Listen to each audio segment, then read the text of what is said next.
મારું નામ રાણાભાઈ છે. Good morning sir. મારી મમ્મી કાયજન હોસ્પિટલમાં લક્ષ્મીબેન એડમિટ કરેલા છે. અમે લોકો ડીસાના બનાસકાંઠાના છીએ, બરાબર. તેમને થોડું આંતરડાનું ઇન્ફેક્શન થવાથી એમને અહીંયા કાયજન હોસ્પિટલમાં એડમિટ કરેલા હતા. એમનું કાયજન હોસ્પિટલમાં લાવ્યા પછી ઓપરેશન કરવામાં આવ્યું. ઓપરેશન કર્યા પછી એમની રિકવરી પણ થોડી સારી આવી.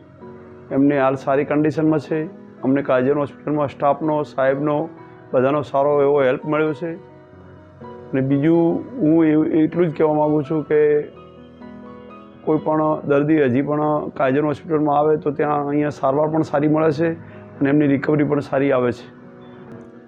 કાયજન હોસ્પિટલ અને અવધ સરનો પણ હું આભાર માનું છું. અવધ સરનું કામ બહુ સારું છે અને મારા મમ્મીને એમને હેલ્પ કરી અને થોડા સાજા કર્યા એ બદલ હું એમનો આભાર વ્યક્ત કરું છું.